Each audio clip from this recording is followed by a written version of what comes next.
NBA on NBC. The 1998 NBA Finals. Tonight, it's Game 3. The Utah Jazz versus the Chicago Bulls. The United Center, where over the last 3 years, the Bulls are 28-2 in the playoffs. And where, if they can hold serve through the next 3 games, they can win a 6th NBA title without ever having to return to Salt Lake City. Hi, and welcome to Game 3, everybody. I'm Bob Costas. Let's return momentarily to the subject of Karl Malone. He is playing for 2 things in this NBA final. One, of course, for Utah's first NBA championship. But also, his protest to the contrary, he is playing for his place in NBA history. Now, nothing can take away his certain spot on the Hall of Fame or his place on the short list of all-time great NBA players. But it's an undeniable fact that it is here on this stage, the NBA Finals, that players define themselves, that greatness is authenticated. And going back to last spring, 6 games and a loss to Chicago, and through the first 2 games here in this NBA final, Karl Malone simply has not been Karl Malone. There's still plenty of time, but he knows that if he doesn't get started, his team has a very slim chance of emerging as the champs. We will not win this series if I don't play better. And that's just facts. That's just the way it is. We have other guys that step up, but if I don't play well, if Karl Malone don't play well, we don't win this series. We're joined by Isaiah Thomas and Doug Collins. Doug, your thoughts on Karl Malone's struggles? Well, Bob, everybody's talking about his shot selection, but if you look at the first 3 rounds of the playoffs and the first 2 games of this series, his perimeter shooting, the percentage of shots is basically the same.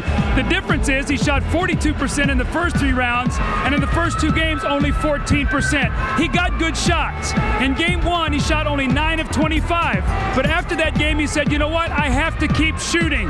Well, he did in the first half of Game 2. He took 12 shots. He was 5 of 12.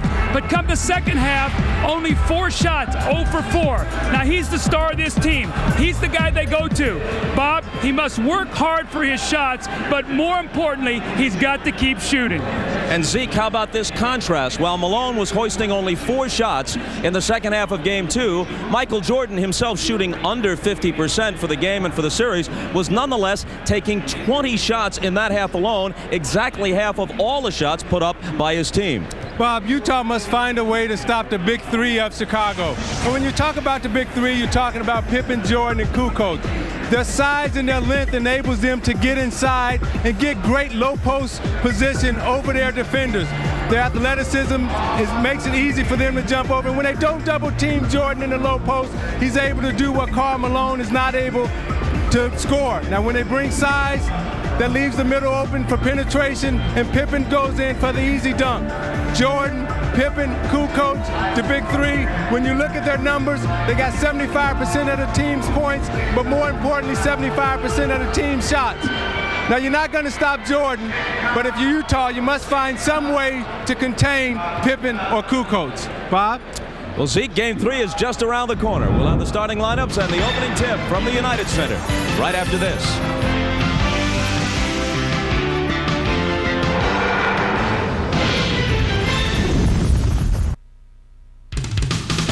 The NBA on NBC is brought to you by Miller Lite, who reminds you that a Miller time can be anything you want as long as it feels good. By the new Nissan Altima. Nissan, life is a journey. Enjoy the ride. And by Nike.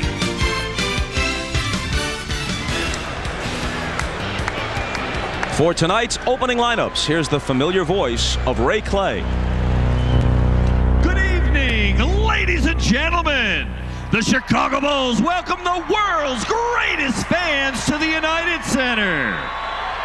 Tonight's Game 3 of the NBA Finals is between the Utah Jazz and your Chicago Bulls.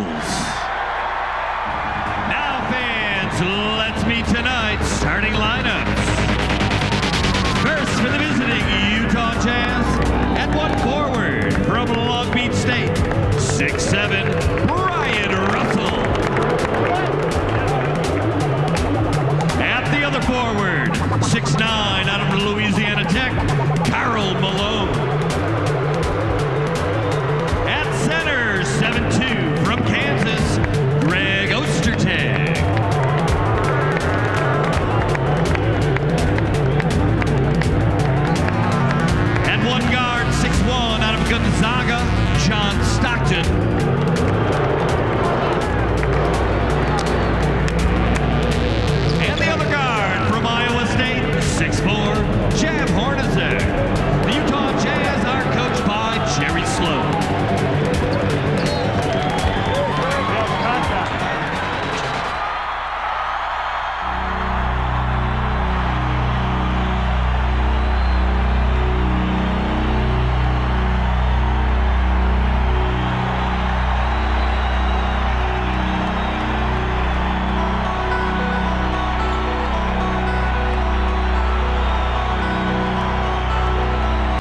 slow up, no I don't take shit. I got no love for the fakeness. If you wanna play tough and wanna hate this, I'll always show up. I don't ever slow up, no I don't take shit. I got no love for the fakeness. If you wanna play tough and wanna hate this, I'll always show up and make a statement. I don't ever slow up, no I don't take shit. I got no love for the fakeness. If you wanna play tough and wanna hate this, I'll always show up and make a statement. Everything I do so instinctive and so passionate. Every word I move so descriptive like an adjective. I got a vendetta against people who patented being negative when you should be getting after it.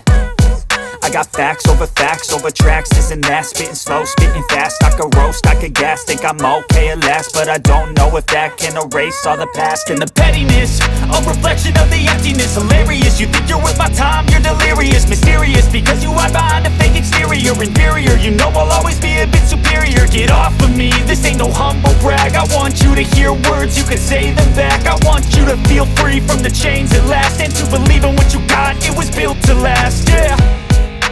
Now that I've been put through hell, I never got anyone's help. I had to do it all myself. I don't ever slow up, no I don't take shit. I got no love for the fakeness. If you wanna play tough and wanna hate this, I'll always show up and make a statement. I don't ever slow up, no I don't take shit. I got no love for the fakeness. If you wanna play tough and wanna hate this, I'll always show up.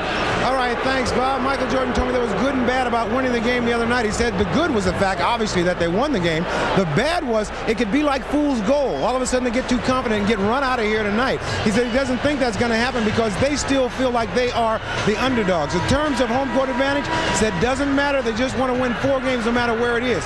The one player that he is concerned with is Karl Malone. He said Karl Malone is a great player, and sooner or later he's going to be great. They just got to make sure it's not tonight. Now, for more on the Jazz, let's go down to Jim Gray.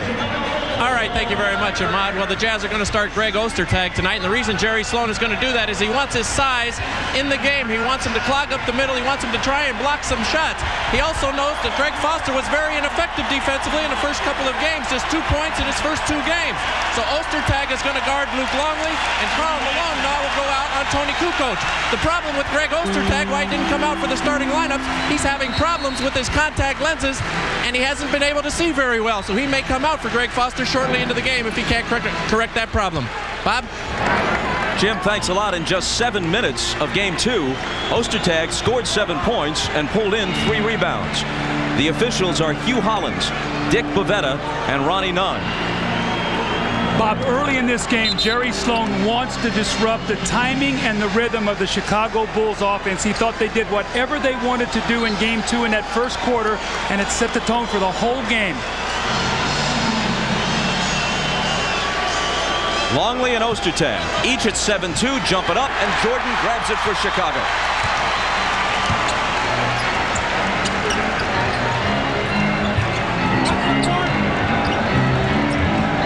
Harper guarded by Stockton.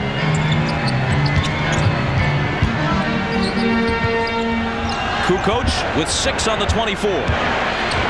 His jumper. Rebound taken by Russell.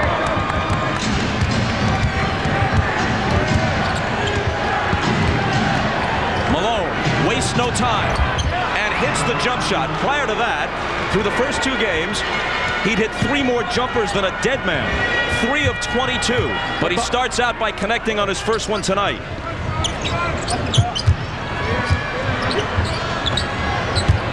Jordan's first shot spills off, and Malone takes the rebound.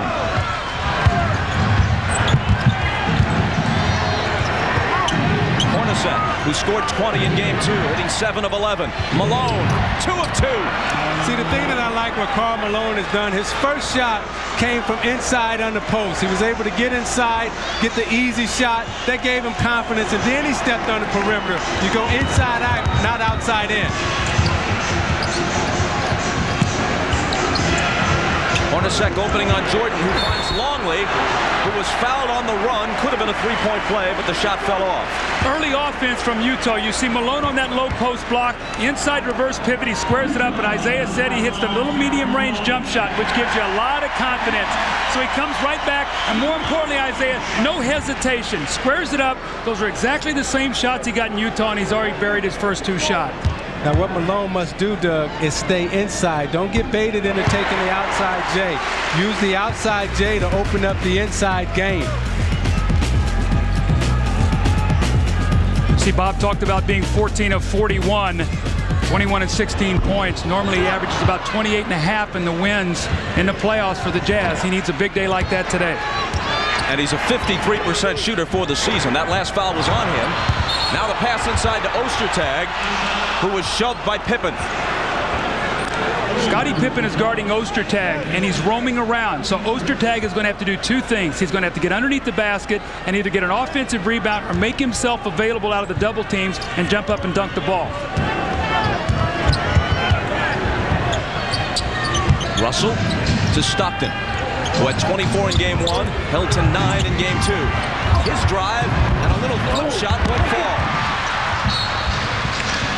Knocked out of bounds. It'll belong to Chicago. See, when Malone comes out and he makes two in a row, you got to go right back to him because the big fella's struggling, so you want to keep him involved. Jordan's fadeaway. Spins off, and Ostertag claims it.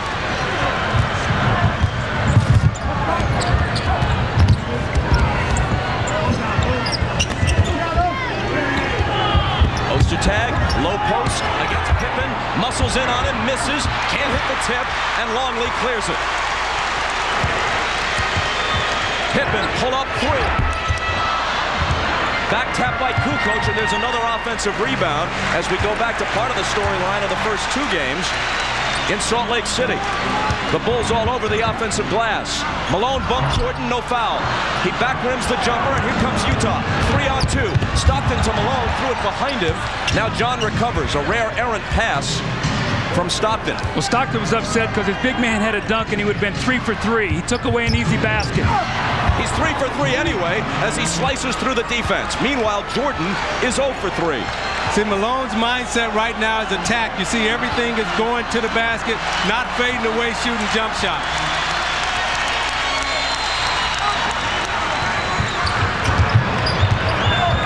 Michael with Longley trying to screen for him.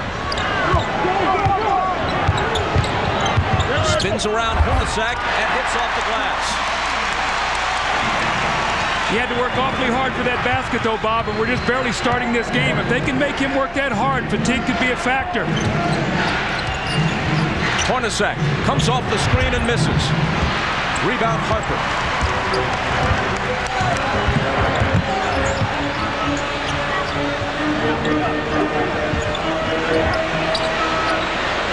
Now it's Stockton guarding Michael. Harper left alone for 3.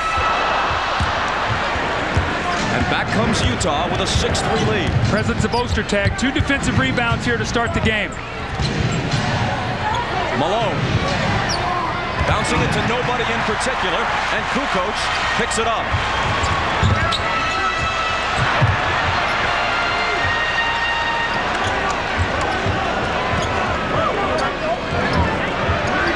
Good pass inside to Longley. Give the assist to Harper. Just the second field goal in 9 attempts in the early going for Chicago. Ostertag lost track of Longley, turned his head. Longley slipped right behind him for the back cut, and Harper found him for the layup. Ostertag alone, but the pass is overthrown, and even at 7-2, he couldn't gather it in. Well, you can see what the Bulls are doing. They're leaving Scottie Pippen at half court and doubling Stockton to try to get the ball out of his hands. This also takes him out of the screen and roll in their half court offense. Stockton steps in front, picks it off. Ahead to Russell against Pippen. And an offensive foul as Scottie had established position. That's number 1 on Russell. So you watch Scottie Pippen in transition will get his body square and get his chest facing the defender.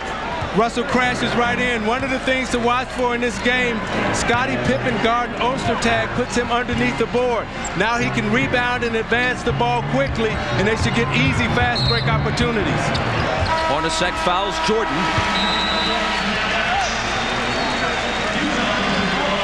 He doesn't think so, and letting Hugh Hollins have a piece of his mind as he heads back to the bench. Jerry Sloan getting his 2 cents in as well. Clock stops with 6:54 to play in the first. Utah by 1. Karl Malone is off to a great start. The Jazz have gone to him early and in rhythm. He got it early in that little post position, the inside reverse pivot, and he knocks the shot down. Great rhythm here. He steps out and makes it, and then Longley closes out. He drives to the basket and lays it in. 3 for 3, 6 points. Off to a wonderful start here in the first quarter. Malone has already gotten Michael Jordan's attention. Listen during the last timeout. Hey, if Malone driving, you on Ostertag, you can slide away in the lane.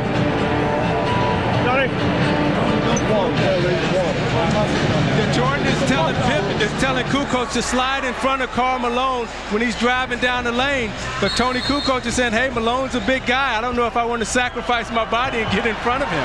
Hey, this is the finals. You better sacrifice everything. Longley, top of the key. Michael spinning on 2 defenders and a whistle. An offensive foul on Jordan. Michael is trying to spin away from that double team, Bob. The double team is coming from the top. He's trying to spin baseline and get out of it. That time he hooked with the offhand on Hornacek and got the foul. It's his first.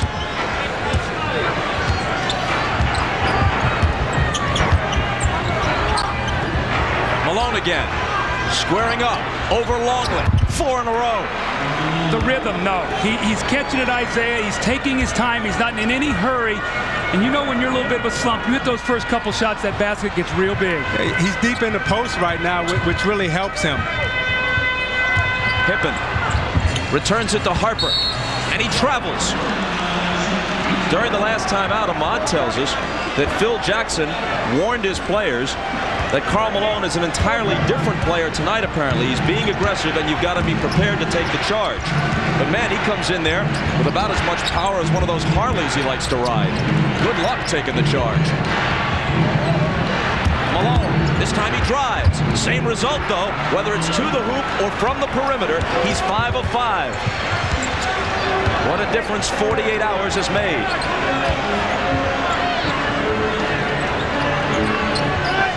Kukoc for 3. Off the front of the rim, but an offensive rebound for Pippen.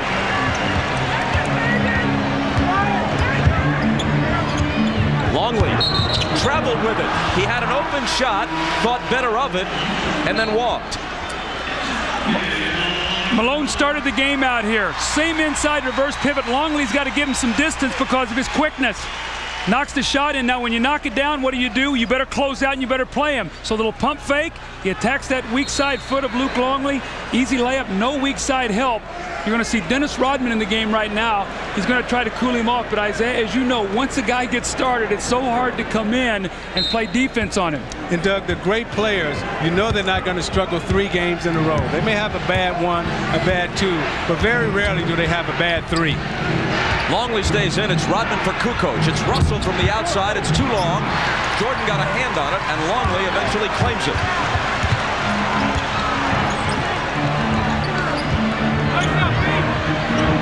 Turnaround by Pippen. Longley takes it. Harper's open. And now Hornacek. Ahead to Russell. On the run. Nice move, but it won't fall. Back comes Chicago. 3 on 2. Jordan against Hornacek.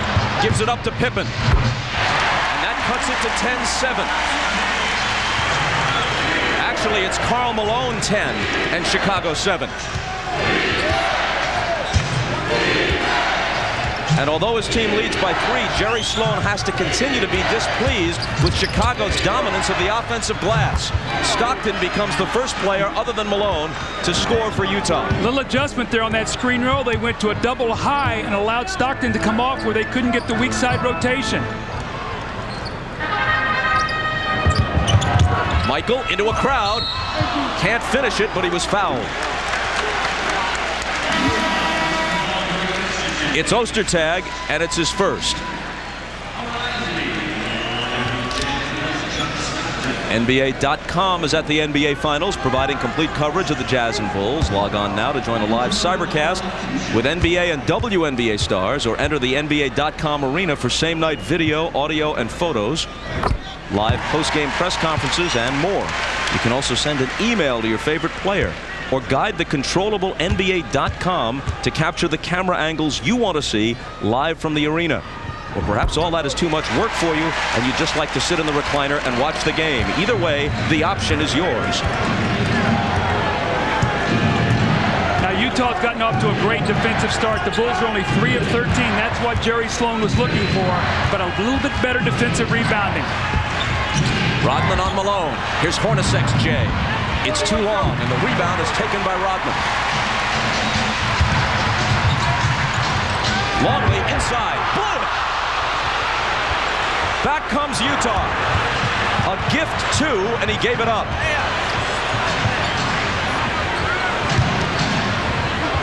Malone. Fade away on Rodman. 6 for 6.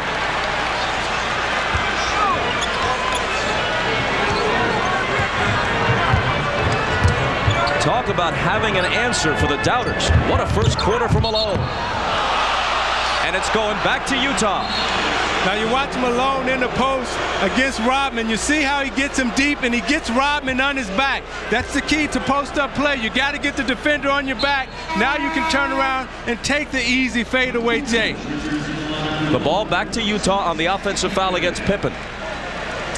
Well, Russell does a nice job. We see Karl Malone here again with that fading jump shot, but Russell played a nice angle instead of trying to fight over the screen.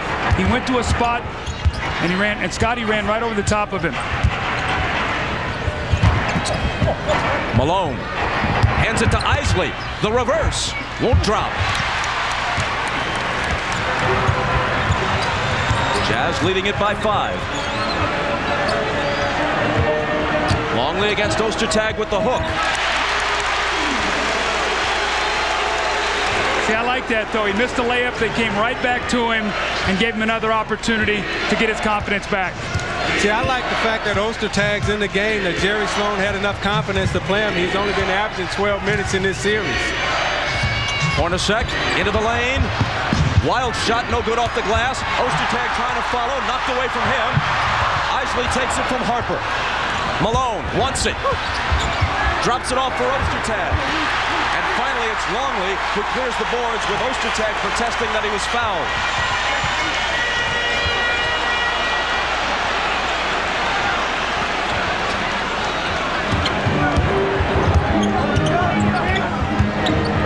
Longley another hook shot.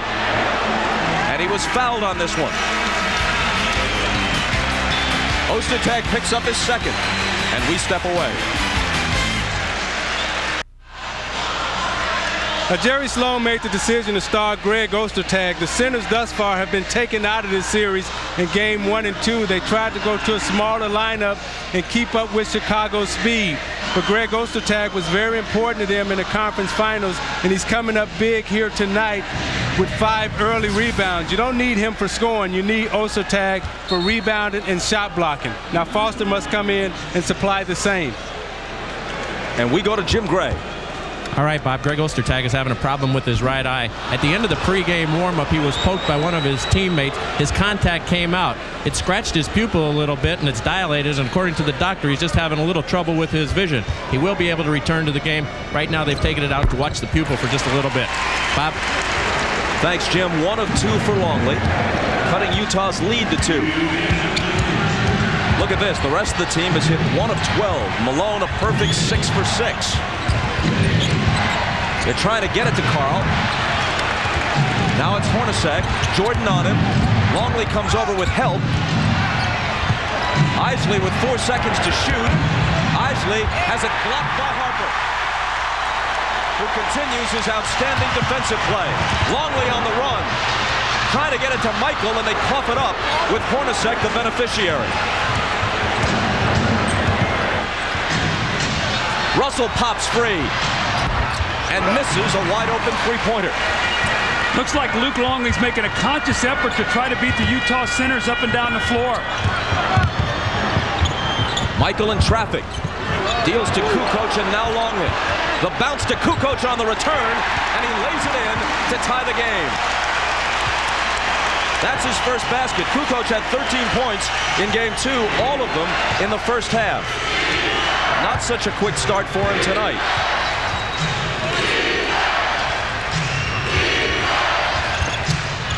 Russell from Malone. It won't drop. Chicago looks to take the lead in a very low-scoring first quarter. It's Harper on the run, hoping to turn it into a three-point play as he had been bumped by Eisley. Harper will come to the line with 38 seconds to play in the quarter. Toni Kukoc is at the top. The ball is going to go inside. And watch the great back cut in the pass. As he goes to the basket, Toni Kukoc with that slashing move, and that's the way he scored in the first quarter in the first half of game 2. Got out on the perimeter in the second half, got nothing going. Harper, a great scorer early in his career with the Cavaliers and the Clippers. That's his first point tonight. But he has 6 rebounds, 2 assists, and a blocked shot in this first quarter. Longley goes out, and Scott Burrell comes in.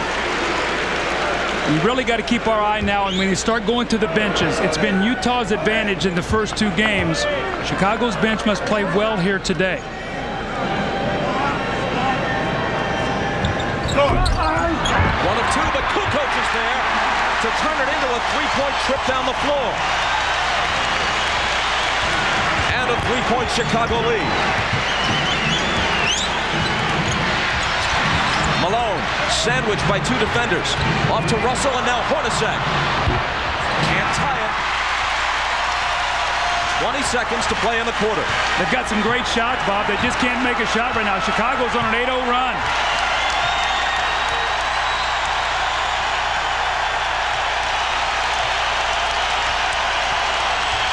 Kukoc misses. Rebound to Foster with 3 seconds. They've got to push it up. Eisley to Malone on the run. And that's the only shot he missed in the entire quarter. Now the great players don't struggle for long. You knew Karl Malone was going to have a monster game. That's what Michael Jordan was worried about at the beginning. Ahmad told us that. How much of a monster is this? 12 of his team's 14 points in the period. You're watching the NBA on NBC. This is the NBA on NBC. The 1998 NBA playoffs. Well, Karl Malone's woes in the first 2 games have been well documented. But the shots that he missed are good shots. The fading jump shot in the post, and you're going to see the little medium-range jump shots that just wouldn't go for him, the foul line jumper. Once again, the little 16 or 17-foot jump shot, the shot that is going for him today. And then now what you've seen him squaring up and taking the ball to the basket. So Karl Malone is mixing up his game inside, outside, giving him a great start. Now he needs some help from his teammates. And by the way, that last shot at the end of the quarter came just a fraction of a second after the horn, so it doesn't count officially. He remains 6 of 6 and has scored more field goals in 1 quarter in this game than he did all night in game 2 when he hit just 5 times from the field. Shandon Anderson in, Steve Kerr in for Chicago. Eisley bumps off Kerr, throws up a floater short, and Pippen clears it. Now Utah's missed their last 9 shots. At some point in time, they're going to have to get a bucket, and they're going to have to go to Malone to get that bucket.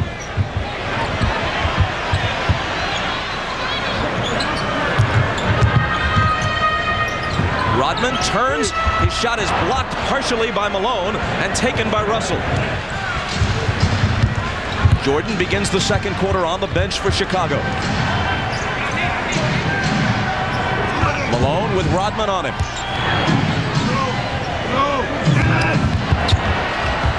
On the run, it's Eisley missing. And another rebound for Rodman, who was poked in the face. And the foul is on Eisley, his second. One of the things we saw in the first two games was when Shandon Anderson came into the game, they immediately went to him on the block for 2 or 3 quick post-ups. We have not seen that yet. They're trying to get Karl Malone off, but Rodman is doing a good job of staying attached to him and forcing him a step further out on the floor. Stockton back in for Eisley, Chris Morris, and Antoine Carr also make their first appearances. Stockton on Kerr. Around a Rodman screen with the bounce to Pippen. Scottie into the lane. He banks it home. That was a nice hesitation move by Scottie Pippen. He froze the defender, went down the lane, shot the runner off the glass.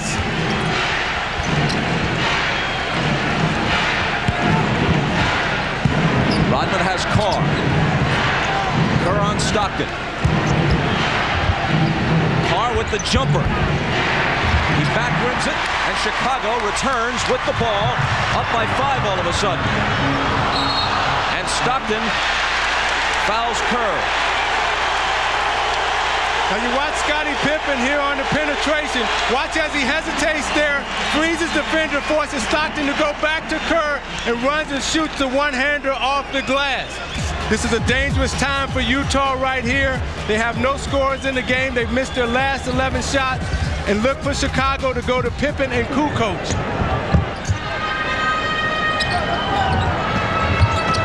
Here's Scottie. Morris is on him. Into the lane, another runner. He hits it. Kelsey's coming to the line. See, Bob, in game 1, Scottie Pippen lived out on the perimeter. He shot a lot of jump shots. Game 2, he started slashing and cutting. You're seeing the same thing. You saw the right-hand hook off the glass the previous possession. This, the little runner in the lane, and the possible and one for the three-point play.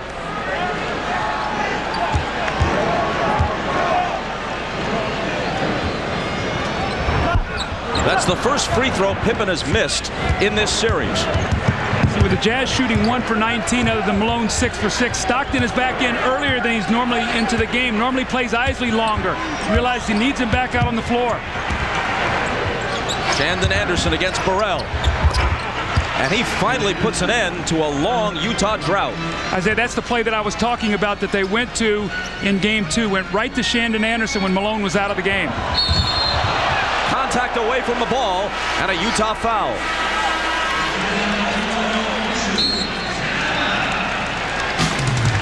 After going 1 of 19, other than Karl Malone's perfect shooting, they go inside to Shandon Anderson. He squares it up and shoots a tough little jump hook over Scott Burrell. Foul is on Foster. Bulls ball when we come back.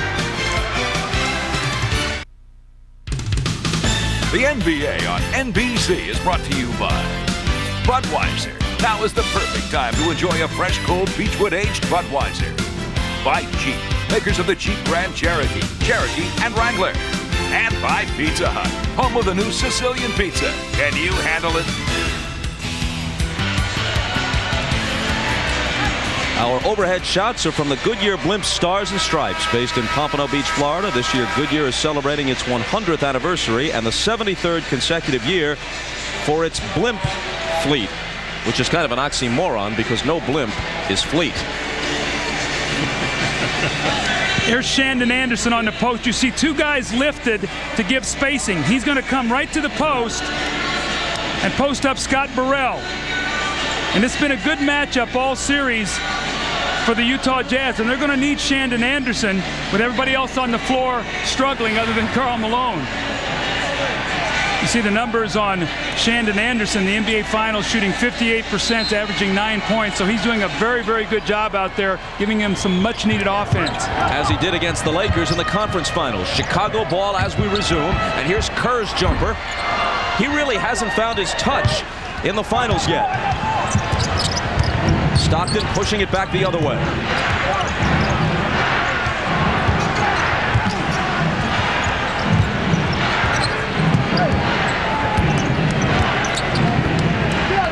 Shot clock down to 6.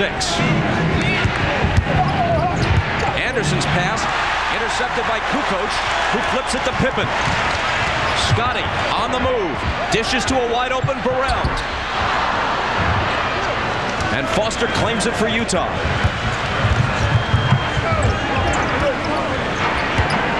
Burrell gave gave Chicago 15 decent minutes in game 2. This is Anderson inside, and it drops for him. But if Burrell does not hit open jumpers like the one a moment ago, he's not of much use to Phil Jackson. They went to Buechler in game 2. Today it's been Burrell because Buechler had problems with Anderson. You saw Kukoc on him on the last possession. Pippen behind Burrell's screen, and Scottie drills it. He's got 8. Scottie's shooting the ball extremely well right now, but most importantly, he's giving Michael Jordan a chance to rest. Anderson again. He's fouled this time. Now you watch Shandon Anderson here, and the great pass of John Stockton, the great feed. Look at the rotation on the ball, right into his shooting pocket. All he has to do is step in and finish. That's the first on Burrell.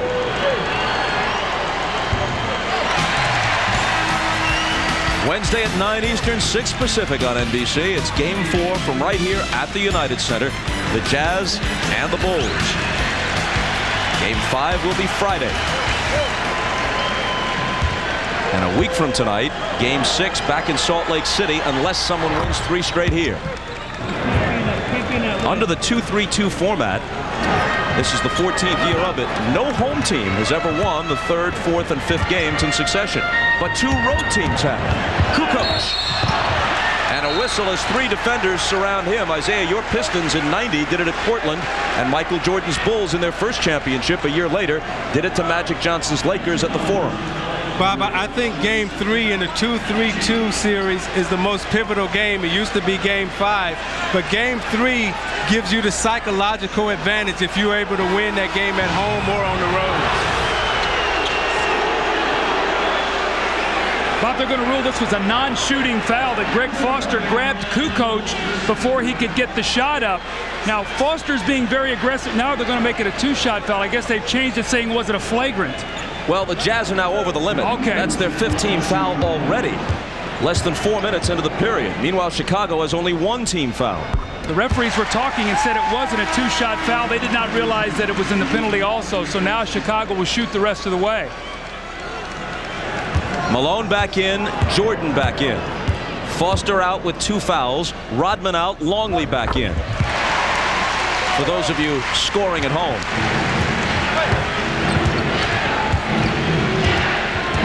Chicago by 6. Immediately, Stockton gets it to Malone. Inside it goes to Anderson. Acrobatic shot, but it isn't there for him. Pippen pushing it. Kerr unleashing it. Off the back rim again. Michael out-battles Stockton for the loose ball. Tries to take it to the hole, and he's fouled. Chris Morris and Shandon Anderson were both there.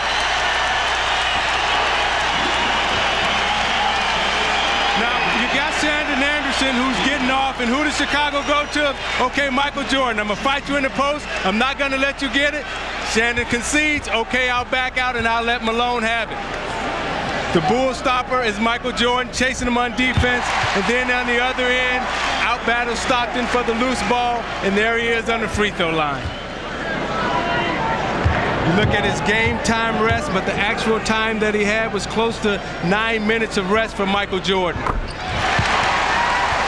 6 points for Michael.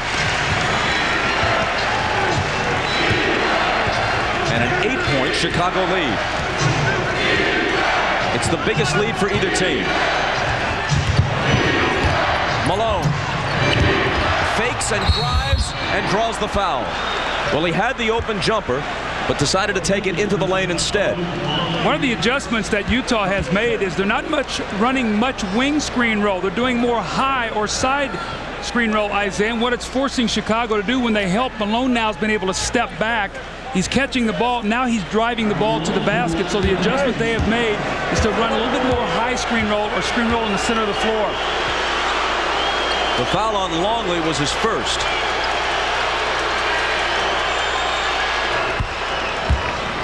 I just love the way Karl Malone has approached this first half. I mean, everything is attack, attack, attack. And a lot of times we talk about aggression and competing, but what that really means is that when you put your head down and you drive it to the basket, that's what aggression is when you're going forward, not backwards. Perfect from the free throw line thus far as well. 14 in the game. Unfortunately, the rest of his team virtually silent. They trail 27-21. Michael got Anderson into the air, but doesn't unleash the shot. Now he will. When you overplay that man in the corner, their pressure release is to cut back door. How often have we seen it in the playoffs?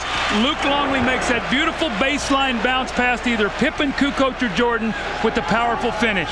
And Jordan used Anderson's body momentum to force him one way and back cut the other.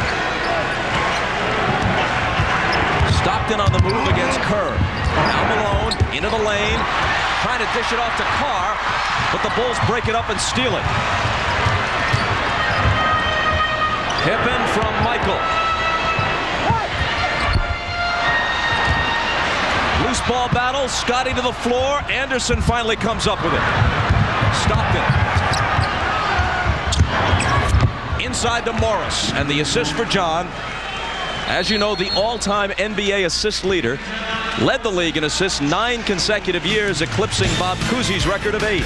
Now you watch Jordan on the back cut. Watch how he'll use his body momentum to get Anderson off guard.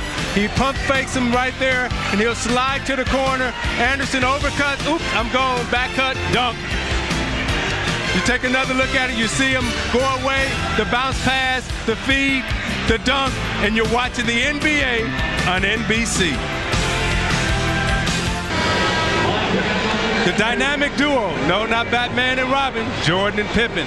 When you look at what they've done here in the first half, you see Scottie penetrating in the open lane. When they come to double team, his jump shot is on, it's working, and Jordan splitting the double team, reversing, going the other way for the back cut and the dunk. Jordan and Pippen, what they've done in the finals thus far, you look at the score and you look at the rest of the team last year and this year.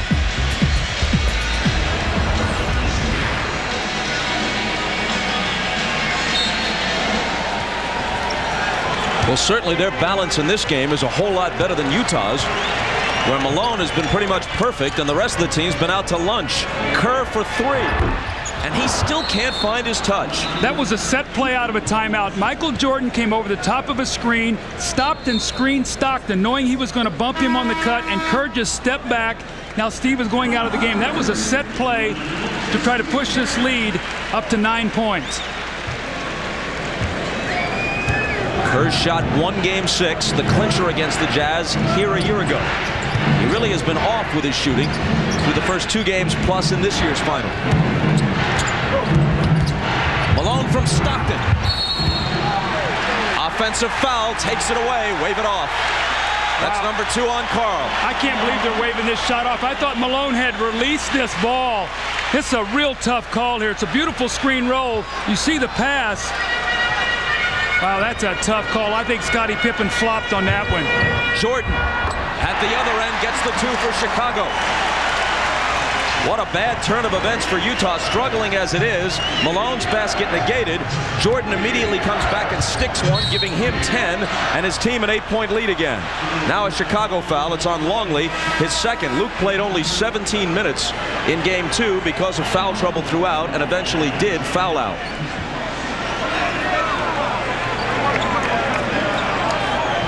Now you watch Jordan away from the ball, moving without the ball. You see he sets Morris up and comes right off the screen, right into the shot. Utah loses it. Jordan back, spinning, fading, firing, and drawing the foul.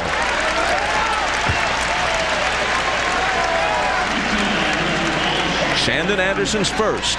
This is going to be very discouraging right now for Utah because they're doing a pretty good job defensively. The Bulls only have 31 points, Isaiah, but they've only found a way to score 23 points. Everything they've done has been in the half court, and the Bulls have just smothered them.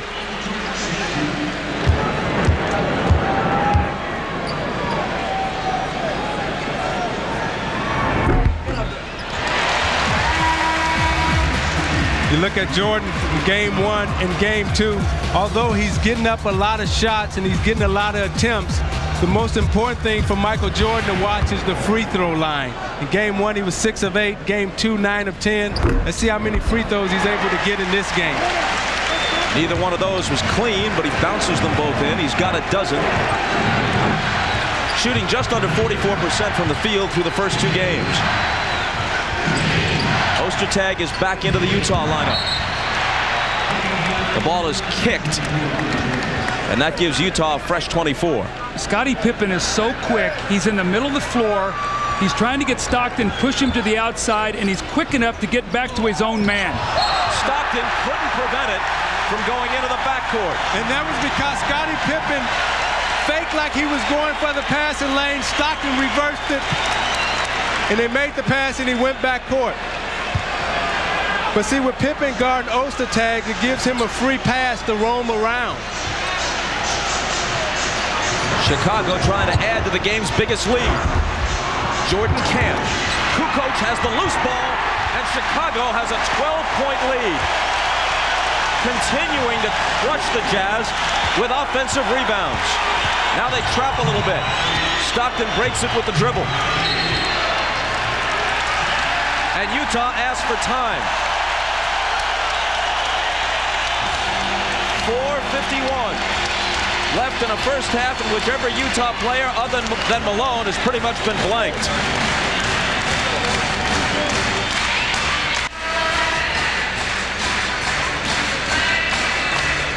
That's Bobby Sloan, wife of the former Bulls coach, and of course present Jazz coach Jerry Sloan. She has a compelling personal story. Hannah Storm interviews her and her husband at halftime on the Prudential Halftime Report. What a warm and engaging woman Bobby Sloan is. We'll hear from her at halftime. Here's Scottie Pippen. Now watch what he's going to do. He's going to chase him off the center of the floor. He's guarding Ostertag. Kukoc helps him. Then he gets back. It totally disrupts the Utah offense. Now they've got no place to go. The clock is working against them, and it eventually turns into a turnover. And Karl Malone started out 5 of 5 against Longley, but he's only took 1 shot against Dennis Rodman. And the United Center as loud as it's been all night. Now they settle in a bit, but they were really whooping it up as the Jazz tried to inbound. Stockton on the move, back outside to Malone. Now it's Russell. Just before the shot clock, he hits a 2-pointer. His foot was just on the arc. That's his first basket. And only the second field goal by a Jazz starter other than Karl Malone. Stockton had the other one.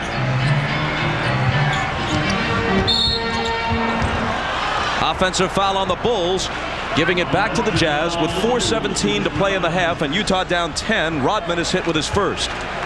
Now Rodman to come over to set the screen, but watch as that elbow extends out. Hugh Hollins catches him. You can't put your elbow out like that. That's an offensive foul. Stockton driving on Harper. His pass picked off by Kukoc. Russell is back.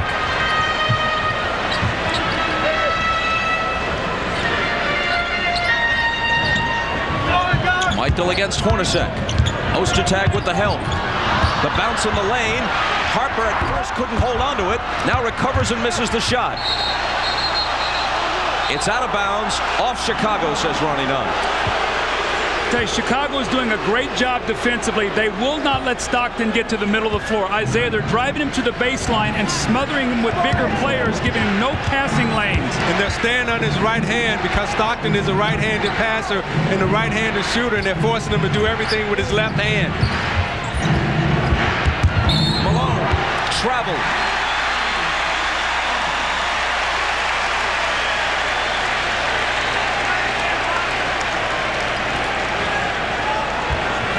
Through the years, Chicago fans have had their complaints with Hugh Hollins, including in this year's playoffs in the Indiana series. Rightly or wrongly, fans see things with their hearts sometimes rather than their eyes. Harper inside, dealing it back outside to Kukoc for 3, which hits the front of the rim. Stockton now pegging it ahead to Russell. The trailer is Hornacek, and he's got it. But to finish up the thought, Hollins called that travel on Malone, and earlier called a very iffy offensive foul on Karl, which took a basket away.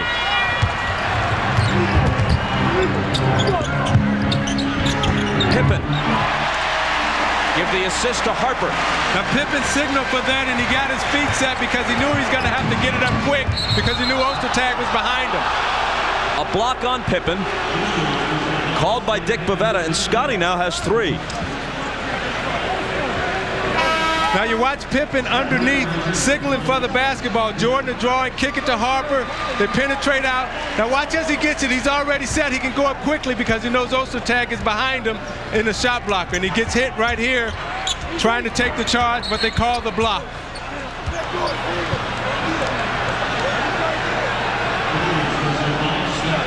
And another Chicago foul immediately, this one on Burrell, and finally that pushes them over the limit with 2:39 to play in the quarter. Now Pippen has been so key to the Bulls defense. We have 2:39 to go. The Bulls are up 10. Can they find a way maybe to attack this Chicago defense now with Scottie sitting down and try to close this lead maybe to 5 or 6 as they go into halftime? Look at the difference in the free throws. That was only the 5th taken by Utah. Chicago to this point has taken 3 times as many. Michael Jordan has only taken 7 shots tonight, so that might be part of the plan. Get everybody going so he has great energy to finish this game, and it's working right now. The Bulls are up 8.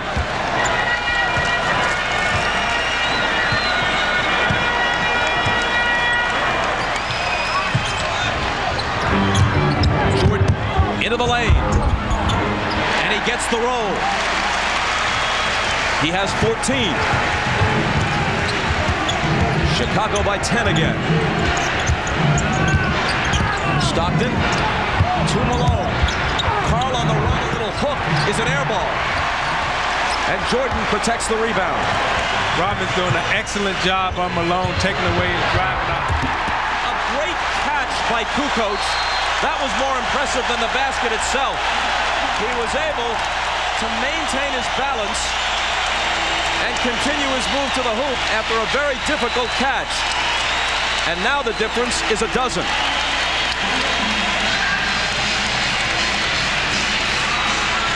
The Game 2 win in Utah has really rejuvenated this Chicago Bulls team. Michael Jordan, with Pippen down on the bench right now, attacks and makes a very, very difficult shot over the outstretched arm of Greg Ostertag. Look at the eyes of Michael Jordan. He's now playing Stockton. Forces him to spin, and then Rodman with the body bump pushes Karl Malone away, takes a weak shot at the basket, and what does that lead to? Toni Kukoc running out. The great pass from Harper. As Bob said, a wonderful catch. Now remember, Tony's a left-handed player, so his right hand is out of bounds, but his left hand is open for that little flipper. Meanwhile, get this. Malone is 6 of 7 from the floor. That air ball off the hook, his first miss officially tonight. But he doesn't have a field goal since 3.5 minutes remain in the first quarter. And I think you have to give Dennis Rodman the credit right now for shutting down Malone. Agreed. Stockton on the move. His pass through the lane is intercepted by Jordan. Stockton's turned the ball over several times in this first half.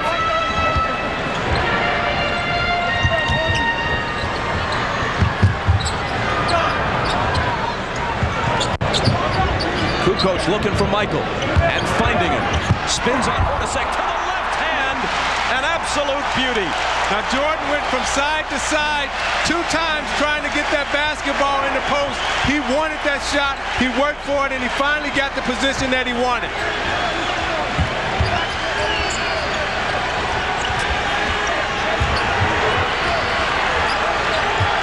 As the shot clock winds down, Stockton trying to find somebody. Hornacek looking to create on his own. Nice move, but he doesn't hit the shot.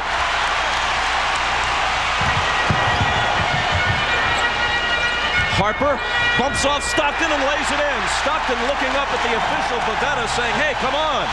Where's the charge? Well, he was inside the dotted area.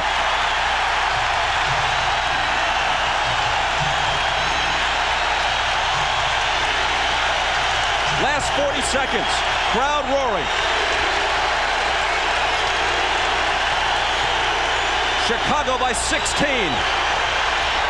And Hornacek takes 2 off of it. And look at Michael Jordan. His team's still up 14 points, but he's annoyed because somebody blew a defensive assignment on Hornacek. Looked like he was pointing at Harper, who generally has played tremendous defense in this series. Going to isolate Kukoc to go against Foster. Now Kukoc likes to drive left. Rodman gives it right back to him. 3 on the shot clock. Fadeaway. That's the way it's going for Chicago. A steal by Burrell. Can't add 2, but Harper pokes it away. And finally, mercifully for Utah, the half comes to a close. But wait a minute, Burrell took a tumble. And let's see if they call a foul before the half ends.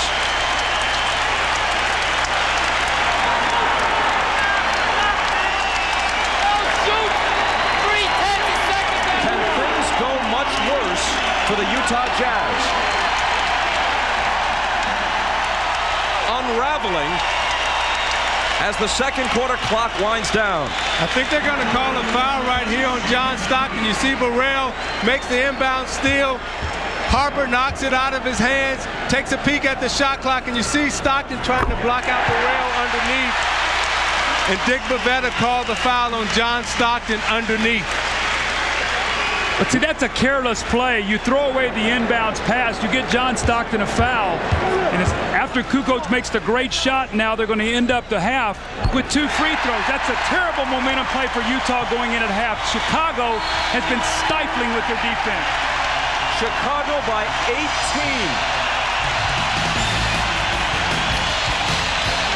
Utah turned it over 12 times in the half. Malone and Stockton 4 times each. Coming up at halftime, Hannah Storm's interview with Bobby Sloan. That's on the Prudential Halftime Report after these messages. You're watching the NBA on NBC.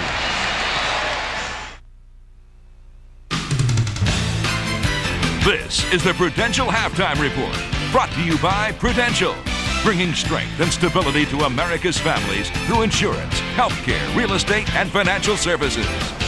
It's halftime of Game 3 of the NBA Finals with the Bulls leading the Jazz 49-31. Hi everyone, Hannah Storm back in Chicago. Jerry Sloan, the driven coach of the Utah Jazz, is so private, he said he was actually glad he didn't win NBA Coach of the Year, because then he wouldn't have to give a press conference. But now Jerry and his wife Bobby are sharing the very personal details of her battle with breast cancer. The Sloans have been married for 35 years. This story begins when they were both growing up in McLeansboro, Illinois. I love telling the story about the first time he ever asked me out. I was actually horrified because I was 5'9" and he was 5'6". And at that time, when you're a young teenage girl, the last thing you want to do is go out with a little short guy with a high voice. And so I said no. And next year he came back and he was 6'2". And that was different. And so you finally went out, and what was he like on a date? I told my mom after we came home, I said, that's the last time I'll go out with him. He didn't say 2 words all night. But 6 years later, Jerry said, I do. And the Sloans began their life together. While Jerry was an NBA star, Bobby was a nurse and raised their 3 children, 2 girls, Holly and Kathy, and a son, Bryon, who is now a doctor in Indiana. Last June, Jerry's coaching career had reached its pinnacle, 2 games from an NBA championship. While the Jazz were losing Game 6 in Chicago, Bobby watched, alone, at their home in Utah. I laid down to go to bed, and I felt a really sharp pain in my left breast. And I just reached down, and I felt a lump. And I knew that that wasn't part of my anatomy. I knew I was in trouble. Why didn't you tell Jerry initially what your suspicions were? He's never ever really dealt with, you know, even when the kids were born, he did anything wrong with me, he's never dealt with it really well. He's kind of, like we always say, he's kind of a doomsdayer. You know, and the last thing, you know, when you think there might be something wrong is to have another long face around beside your own. And then Bryon was given the task of telling everyone else in the family. I was afraid I'd cry, and so I let Bryon call him, and it was really cute because after he left, he being the medical person that he is, he had everything outlined, you know, of what he was going to tell each person. So there his notes were, and his notes to Jerry were so cute because he said his notes just had, in order, had written, no long face, no doomsday, she's going to be fine, it's not like it used to be. Don't be your usual pessimistic self. Exactly. That's exactly what it was. She'll always be a breast cancer patient and now hopefully a breast cancer survivor, but with the early diagnosis and the treatment that she has received, chemotherapy including surgery, she should have an outstanding long-term prognosis. Bryon probably gave me the most encouraging part. He said, I think she's going to be just fine. That was the thing that probably helped the most, because I knew that he knew a little bit about more of what he was talking about than I would ever know. That was a relief knowing that she did have it, that the outcome would probably be positive, and but there's no guarantee of that. That's always in the back of your mind, knowing that it's there, that you know, it could be fatal. This was such a life-altering event. How did it affect your marriage? I don't know that he knew at that point exactly how to deal with me and the situation, and I didn't read him really well as to how he wanted to deal with it. And so we just both kind of didn't say anything. You know, we just really didn't talk too much about it, and he continued on with his lifestyle, and I continued on with mine. And what was the turning point? The turning point, I think, came shortly after Christmas, when it was after a game, and he'd come in very late, and they'd been out at the bars, and he smelled like a brewery and a cigarette smoking, and it upset me so that I said to him, here I am fighting for my life, and you're snuffing yours out. And it made me furious. I was just angry. I think that's where our lives together really started to change for the better, rather than continue on the path that we were on. That confrontation led to dramatic changes in their lives. To make things right, Jerry first knew he had to quit smoking, a 3-pack a day habit. He quit when the lifestyle was at its most tense, which was during the season, and I'm just so in awe that he was able to do it. And he says now it's for life that he's quit smoking. And the drinking and the bars, cut down on that also? He doesn't go to the bars anymore. In fact, I wait around for him after the games now, and sometimes we go out for nachos, and I'm not saying we won't have a margarita occasionally, because we do, but I haven't seen him drink a beer in months. And now instead of going to the bars, we go to the ice cream shop, or we go to the pie house. How do you like it, taking the long walks, going to get pie at night? It's a different life for you. It has been different for us, and it's been great. I never thought that it would be this way in my life. I guess when you look at everything that's happened, as difficult as it's been, you also have to so much appreciate the good things that have come out of it. Well, we both sit around and talk about that. You know, something that could have been so utterly devastating. And again, you know, back to the reason I'm doing this, you know, is the early detection. It has turned into such a positive, because, you know, now my outlook is good, and you know, you face a time, an event that has a chance to alter your life. You know, where you feel like you're given a second chance. Excuse me. My dad, you know, being there for my mom, having to give her medicines through the night, and you know, those are things that, you know, he'd never had to do before. And faced with this adversity, I think they've really made the most of it. Their second chance has come in 100 different ways. The one that surprised Bobby the most was this. She was now part of her husband's basketball world. Jerry asked you to ride the team bus after they clinched the series against the Lakers, the Western Conference Finals. Shocked. Were you surprised? Oh, stunned. I was just, you know, as much as even inviting me into the locker room, which that was even more astounding, you know. What did that mean to you? It just kind of meant like he wanted to include me in it this year. You've been married for 35 years. 35 years. And then this changed. And it's like night and day. In fact, I think of our 35th wedding anniversary was April 12th. And we woke up that morning and I said to him, listen. And he goes, what, there's nothing? I said, that's what I mean. For the first time in most of our lives, there's no sound. It's just you and I right back where we started 35 years ago. Maybe we just found each other again. Hopefully. In telling their story, it is the Sloans hope to make people more aware of breast cancer. Bobby Sloan's cancer is in remission, and she says the key is early detection, something that most women talk about, but they don't act on it. She urges all women to conduct a self-examination every month and get regular mammograms after the age of 40. We'll be right back.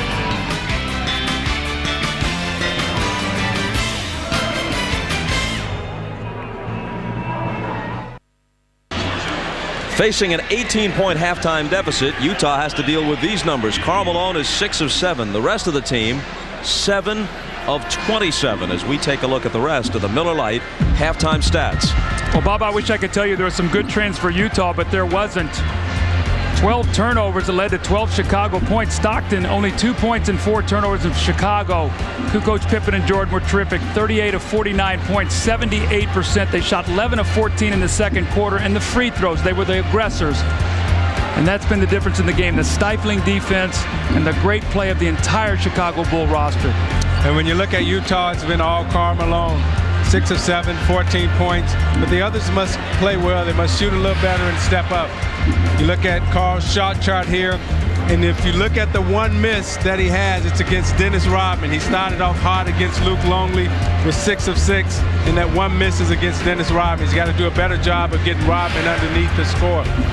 In Chicago, it's the big three, as we talked about in the opening. Jordan, Kukoc, and Pippen.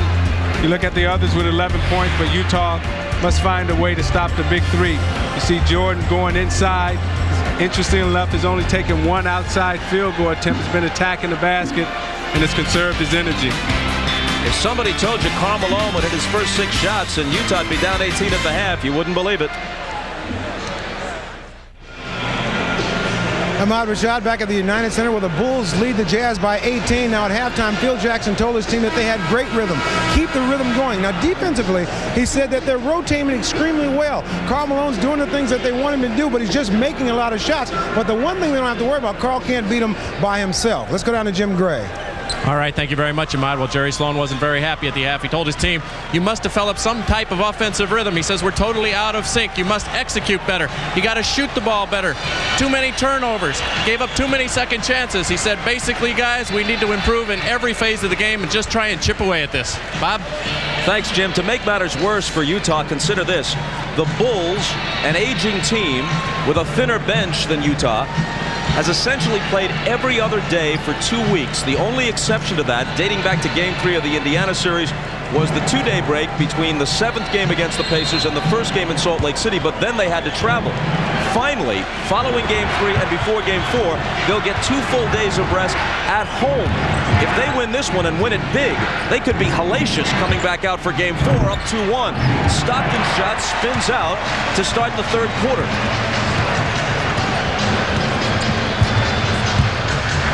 The Bulls look to take their advantage to 20.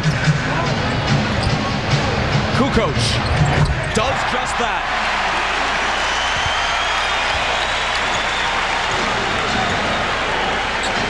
After a slow start, Toni has 14.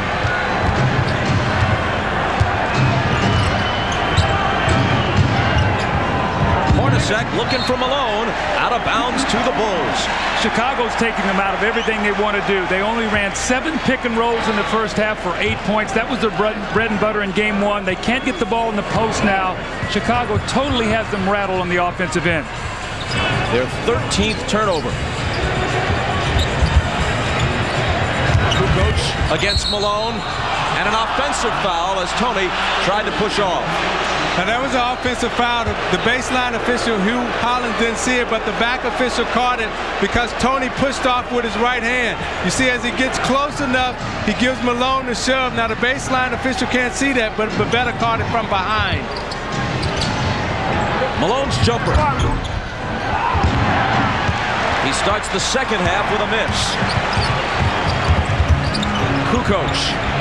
Malone giving him some room. Jordan with Hornacek on him. Michaels baseline J. Line drive shot is short. Stockton back. Poked away by Pippen and taken by Kukoc. To Harper the trailer. Left hand no. Rebound Ostertag.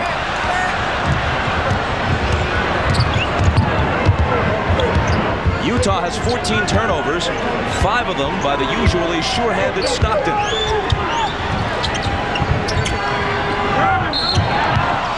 Kukoc reached over Ostertag and fouled him. Anytime you see Chicago run John Stockton, is to prevent them from running that screen roll. You saw Pippen run over, forced him to give the ball up. Longley rotated over to get to Ostertag, so they are totally taking them out of any set offense they want to run. And Chicago's doing an excellent job in keeping that ball in Stockton's left hand. Hornacek spinning, looked like he traveled, and that's the way Ronnie Nunn saw it too.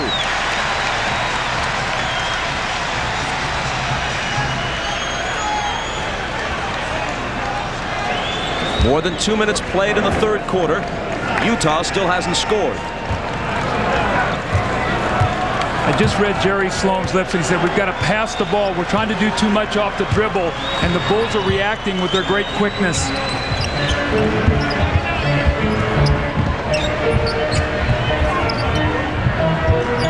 Longley fires from 20 and makes it a 22-point Chicago lead.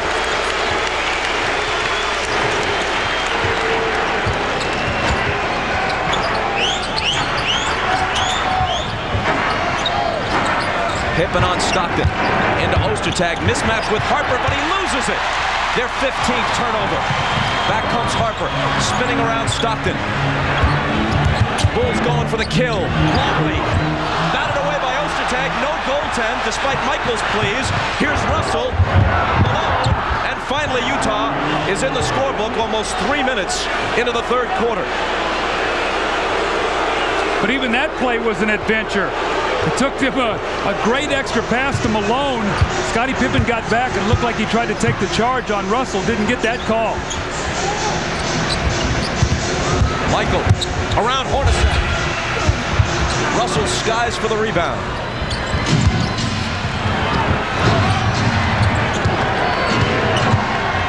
Hornacek, baseline, reverse. Got it. And that was a nice seal by Karl Malone against Luke Longley underneath. He laid in the lane, sealed Longley, and Hornacek was able to drive baseline for the reverse layup. Jordan to the hole. Wrapped up by Ostertag, and somehow, some way, he scores. See, he faked Hornacek right, took him left to the baseline. Hornacek taking away that right hand of Jordan, gives him the fake. Now he gives him the sweep underneath. Ostertag doesn't give him a good, hard enough foul. So you got to grab that right hand. Don't let him get the shot off.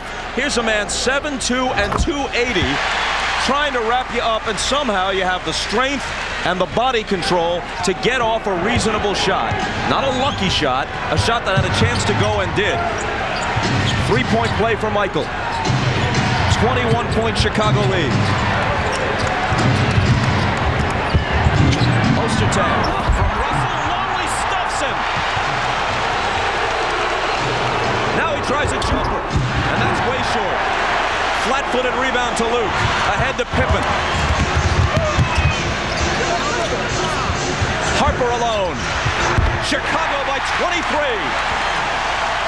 It's just target practice right now for the Chicago Bulls.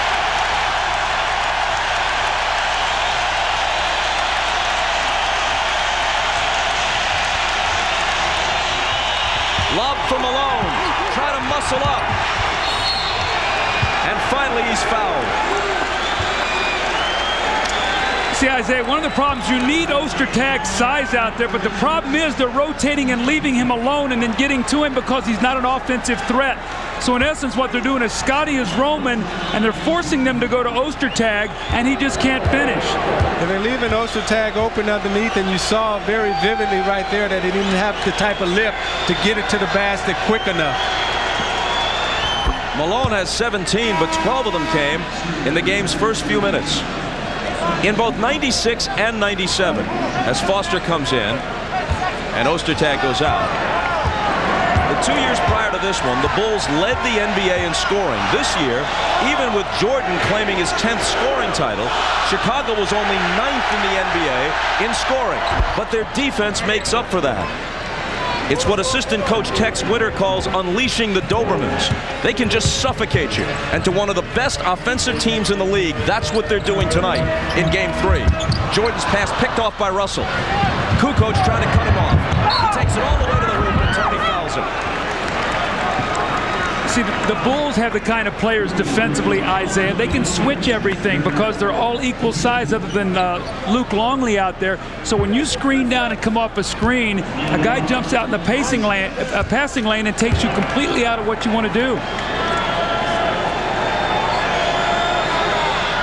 Russell hits the first. NBC Tuesday begins with Mad About You, then after News Radio. Stay tuned for Frasier, followed by Just Shoot Me and Dateline. That's must-see TV Tuesday on NBC.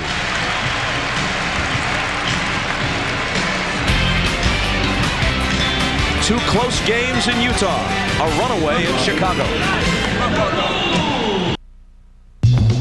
Miller Genuine Draft presents even more basketball.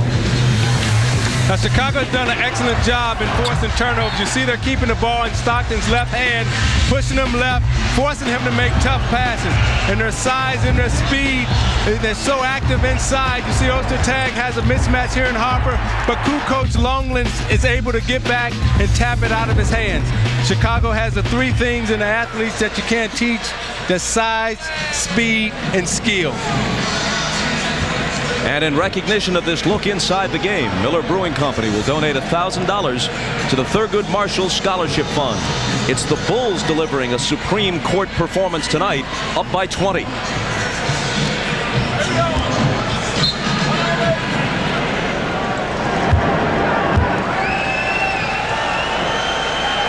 Russell back at the line after the timeout. And Pippen claims the miss. It's important for the Bulls to keep pushing here. A 25-point lead as Jordan pops it and misses it, and Malone takes the rebound. A 20, 25-point lead going into the fourth quarter might allow them to rest some people. A 15-point lead would not, and that could become important as the series moves along. And if you're Utah, you got to keep playing because you never know. You know, one of those guys can get injured. You don't want that to happen, but that happens in a series sometimes. Malone turns and shoots from Longley. Second half a different story than the first for Karl. Kukoc.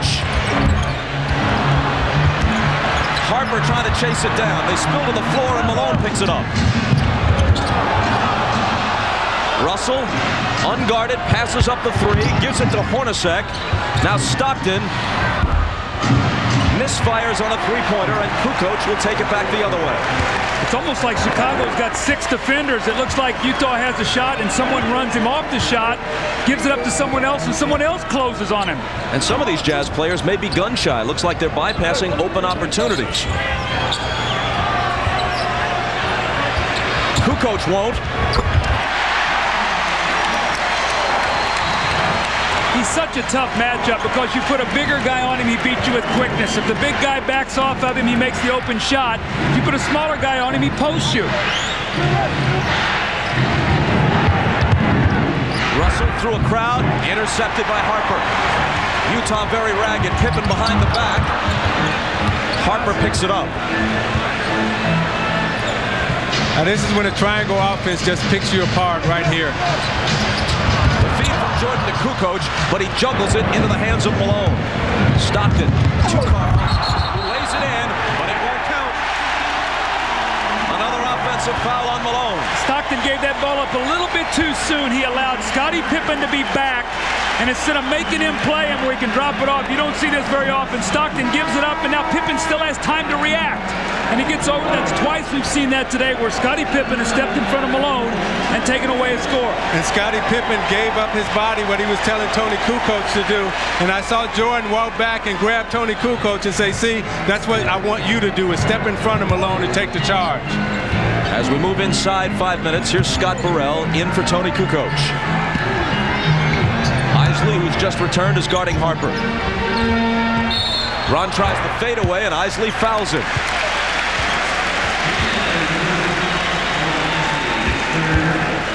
Isaiah, watch this. Russell looks like he has a shot. He passed to Hornacek. Look at Pippen. Completely closes. Here comes Kukoc. He takes him up. Here comes Jordan over, gives up the shot. But he forced him to make 3 extra passes. to get that shot off. That's what Chicago has done all day. They've been aggressive. They've been quick. They've been the attackers all afternoon. See, their guards just have too much size and too much speed. You're looking at Ron Harper here on the free throw line, fouled by Howard Eisley. Utah's problem is that their guards can't grow. You can't grow 6 inches in a game. They're giving up 6 inches, and every player that they're guarding.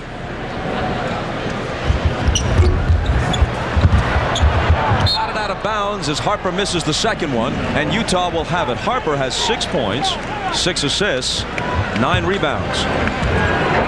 And more importantly, a tremendous defensive job on Stockton. He's kept him to that left hand all day long, and John has not been able to get in the middle of the floor and deliver to his teammates. And now Stockton is a spectator, benched for the moment. Man, this is unbelievable. Utah with 38 points with 4.5 minutes to play in the third quarter. And that's with Malone opening the game, sizzling, hitting his first 6. I've said all along with Chicago, Isaiah, you've got to find a way to get some baskets early in your offense. If you have to set up too much against them, they'll take you out of what you want to do. Remember now, 21 fast break points in game 1. In game 2, only 9. Today in the first half, only 4. As Longley picks up his 3rd foul, Rodman replaces him. Eisley has it knocked away, but Hornacek is there to pick it up. To Malone inside, and now he has 20. See, what Utah has to do right now is they have to find something that's going to work. It might not help them today, but they've got to find something, Isaiah, that they can go to get some offense. Pippen's jumper won't go, and Russell takes the rebound. Adam Keefe is in for the first time off Utah's bench.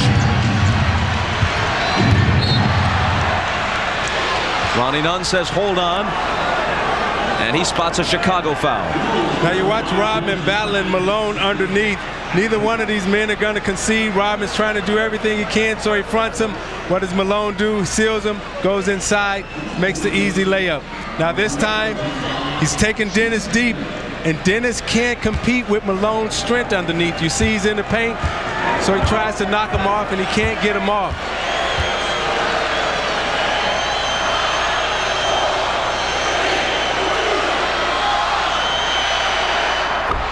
Malone is 5 of 5 from the line, and he has 21 points.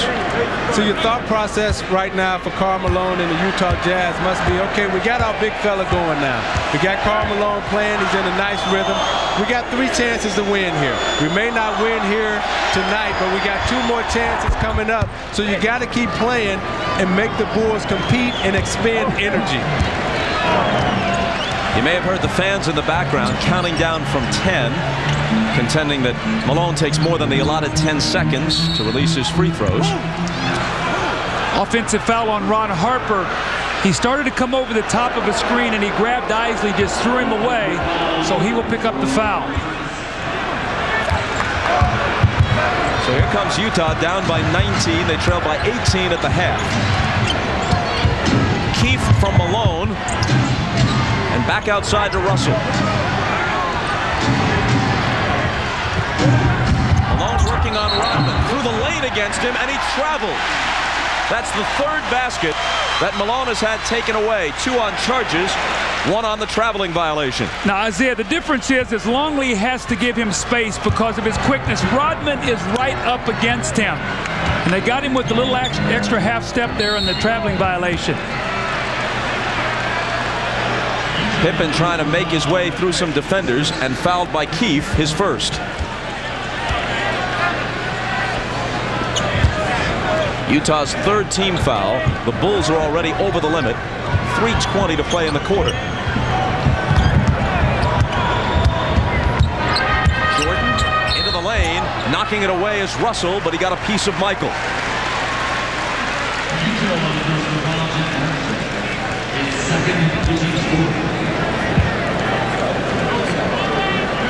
Next weekend, the WNBA begins its 2nd season on NBC. Saturday at 4 Eastern, a rematch of last year's championship game as Rebecca Lobo and the New York Liberty take on MVP Cynthia Cooper and the champion Houston Comets. Then next Sunday at 4 Eastern, Lisa Leslie and the LA Sparks face Michelle Timms and Cheryl Miller's Phoenix Mercury. The WNBA on NBC next Saturday and Sunday at 4 Eastern.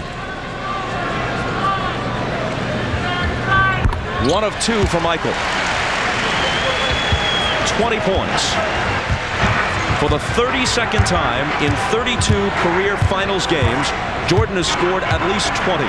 His career finals average is right around 34. And he's averaging 35 through the first 2 games of this series. Russell with the head fake and the miss. It's batted to Jordan.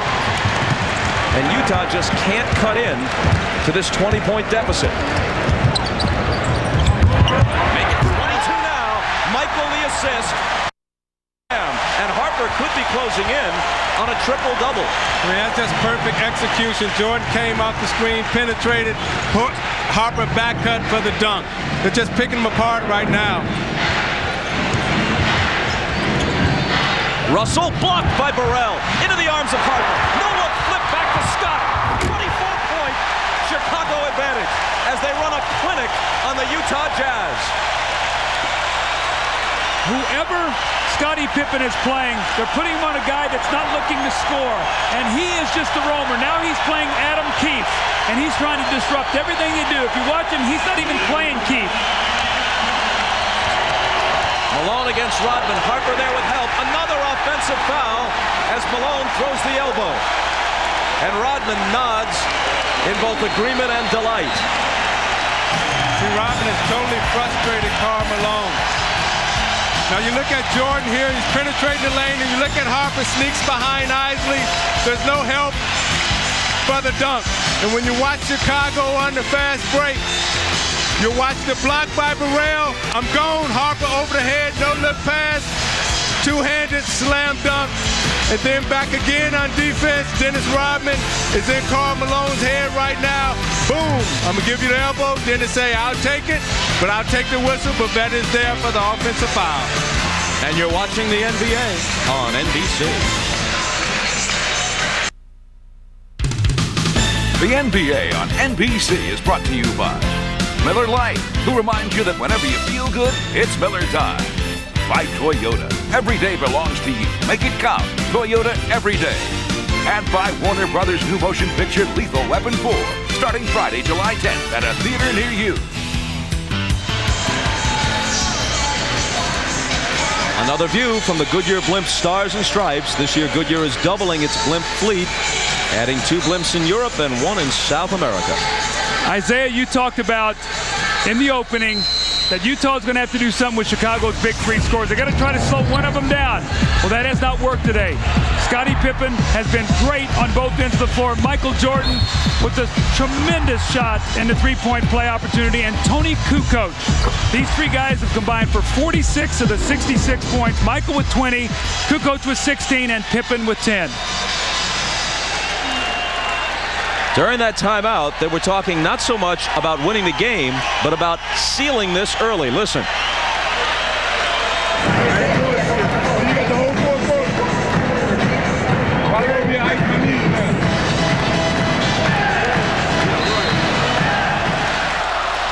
Talking about icing their knees for the whole 4th quarter if they can put the Jazz away here. Yeah, he wants them to get off this minute 55 and then rest. Jordan takes it upon himself and builds the lead to 26. And the look on his face after he turned around and shot that J was another one saying, I'm feeling it, I'm in the zone. Well, he sure doesn't look tired to me. See, I don't think fatigue was a factor for the Bulls coming into this because at the start of the playoffs, they had the same amount of rest as Utah did. Eisley misses the 3-pointer. Yeah, but Utah had 9-10 days of rest between the conference final and the start of the final. Yeah, whereas the Bulls had to play a very tough series against Indiana, stretched to the limit, and had only 2 days before the final started. Yeah, but in the playoffs, you want to rest early so you can have your rhythm late coming into the championship round. Rodman gets it from Burrell and can't finish it. Second try, there it is.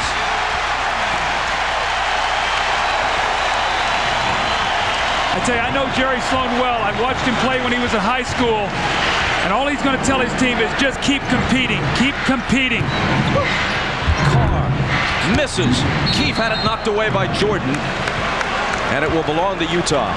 Well, it's still only one game. You got 2 more left here in Chicago. It don't matter how many you lose by 1 or 50, you still lost. So you still got to come back and play, game 4 and game 5. The problem is you got to sit in Chicago now for 3 days and read and hear about this, and you can't do anything about it until Wednesday. And you know, Isaiah, how hard that is. Anderson from Eisley hits the 3. You ever have that happen in a final series? Both of you played in the NBA Finals where even though you thought you were one of the 2 best teams in the league, maybe the best, you got blown out like this and had to stew over it for a while? Yeah, we got blown out in Boston in the game 1 there in the Garden. And, you're reading about it, you're sitting around in your hotel room, the room service people are teasing you and everything else, but you bounce back the next game. That was in the conference finals, right? Yes. Michael to the hoop and fouled.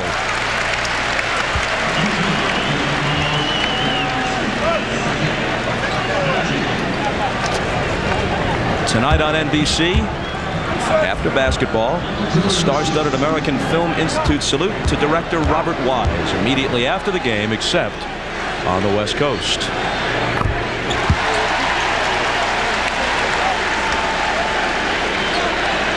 Zeke, I know that you often cue up a tape of The Sound of Music yourself, don't you? See, that ain't even right.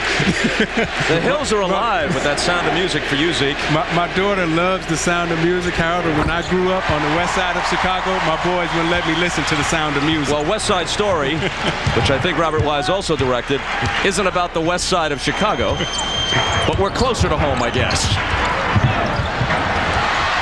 Eisley comes up with it, has to heave it to beat the shot clock. And that sequence, as much as anything, pretty much sums up the game for the Utah Jazz, who trail by 27 after 3. This is a team that won 62 games and won both head-to-head against Chicago in the regular season. Down by 27. You're watching the NBA on NBC. This copyrighted telecast of the National Basketball Association may not be retransmitted, reproduced, or rebroadcast without the express written consent of the NBA.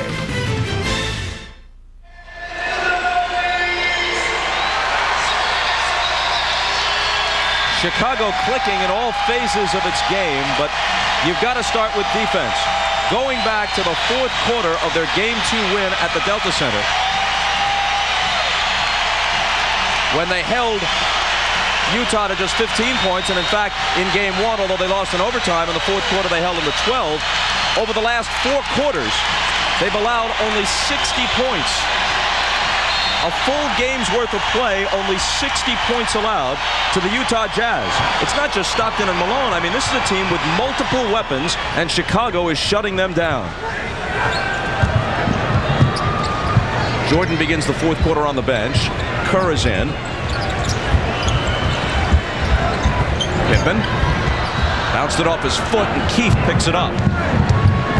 Eisley to Shandon Anderson. Batted out of bounds. Utah ball.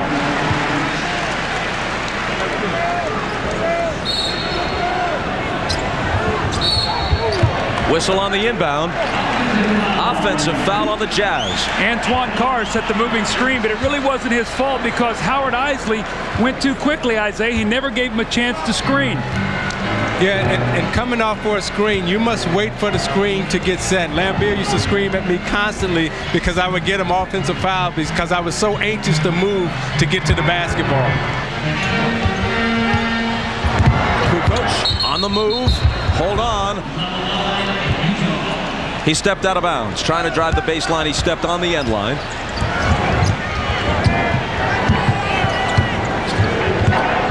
If you're just tuning in, that's no typo. Chicago 72, Utah 45. Burrell held Anderson. See, Utah is a lot like Indiana, Bob, in that they do so much of their offense off the dribble.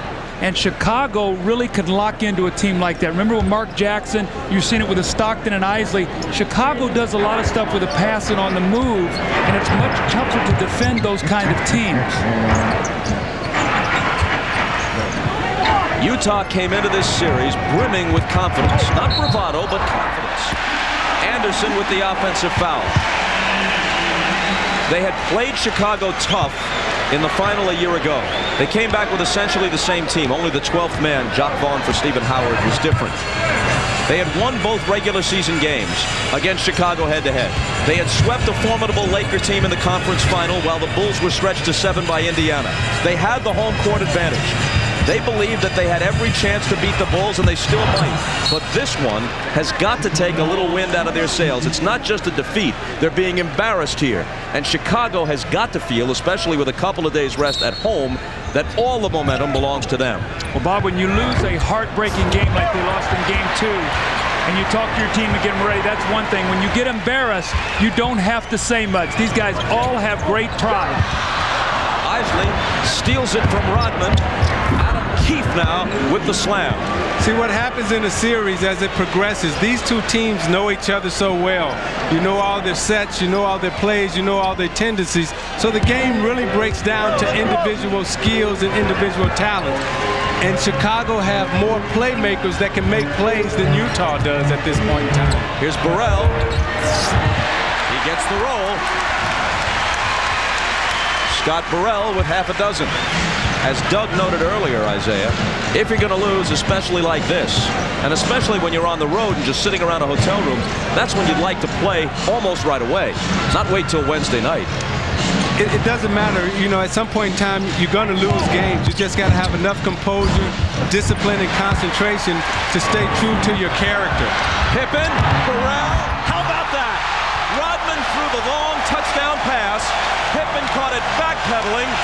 And Burrell finished it with a nifty left-hand lay-in. See, that's what I mean. They have playmakers. That you can't teach that as a coach. That's all just individual talent, people making plays. Morris, way off with a three. Didn't draw iron. Ball was kicked, and Utah will have it. That last play is indicative of exactly what Chicago's been all day long. They've played a perfect basketball game, really, on both ends of the floor. Watch Burrell fake the pass to Scottie. Both defenders go to him, and he gets the roll with a nice little finger roll. And then a great fast break from Scottie Pippen. Rodman with a long home run pass. Scottie off balance, tips it back with two hands, and watch the finish by Burrell off the glass with the left hand. That isn't just good, it's gorgeous. Talking about the play, not Dennis.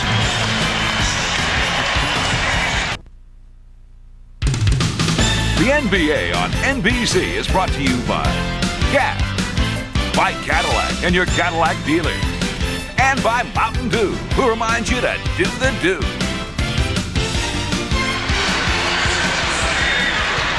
Our thanks to Captain Larry Chambers from Lighthouse Point, Florida, and the entire crew of the Goodyear Blimp Stars and Stripes for tonight's overhead shots. If you want to learn more about the Blimps, try their internet site at www.goodyear.com. Dennis Rodman, the big man, as we used to call him in Detroit defensively. He's doing a great job on Karl Malone. Karl Malone got off, started hot, but Rodman has come in and shut him down. And look at the long over-the-head touch pass from Rodman to Pippen to Burrell. Beautiful.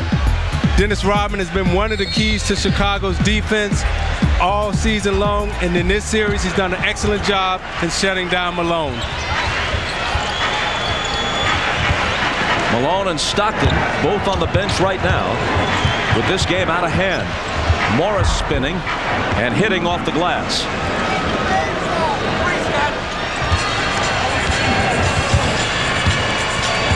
Chicago by 27. Burrell cutting through and Longley finding him. They're just picking them apart right now. Utah didn't even talk on that interchange. Kerr came off. Both players came with him, and Burrell slipped it once again. The thing that I admire about these two teams, Chicago and Utah, is that they're true to their offense. They're true to their character. There's no such thing as garbage time for them. But there's such a thing as a terrible game, and Utah's having it. Here's Buechler in for the first time. Pippen, Longley, stampeding through, and Carr knocks it away. You know, a lot of teams, Doug, at this point in time in the game, you see players try to do things that they're not capable of doing. Maybe that was one of them. He missed it badly, Morris did. Kerr, wide open look at a three, and finally he gets off. Now that was in character.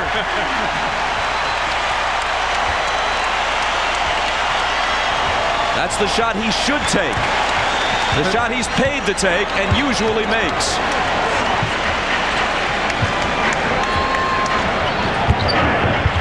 Morris shoved back in his face by Buechler.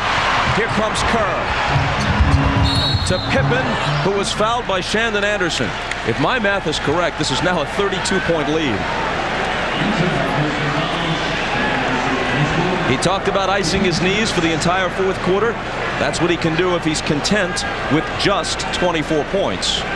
And 24 points and only 14 shots today. That tells you how efficient his offense was.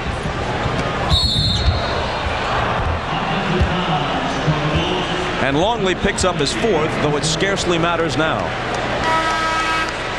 You know, this may be a good time to give Scottie Pippen some rest and get Randy Brown into the game. I don't know what happened to him, but he's been buried on that Chicago bench since this series started. Well, it's interesting with Scottie being in there, because the last thing you want him to do is tweak an ankle or bang a knee or something, which would hurt him for Wednesday. But I think they're playing so efficiently right now that Scottie's the leader of that, and Phil still has him out there. This is Foster with the ball. Now Jacque Vaughn, the rookie from Kansas, in for the first time in the entire series. Anderson.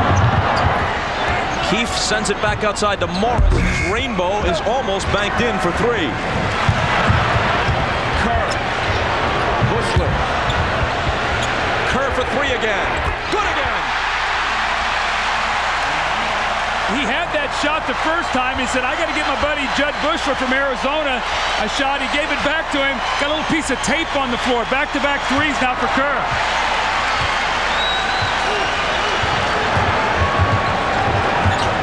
Foster left alone. Can't hit him. But the tip is there for Adam Keefe.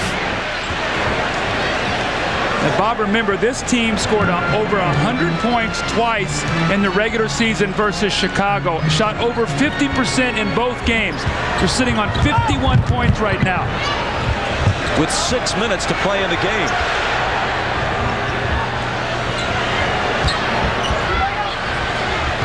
Longley against Foster, left hand. Hits the front of the rim, and Vaughn comes back the other way.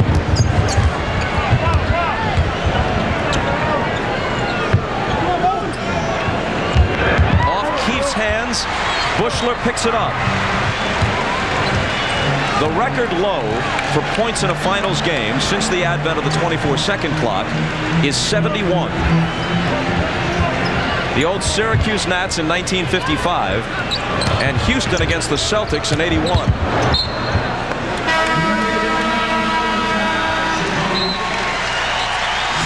Heading into commercial, there's still plenty for Chicago fans to cheer about. One of their favorites, Steve Kerr, having his moments. Well, you do what you do best. You shoot the three. Steve Kerr spaces the floor. Scottie Pippen finds him.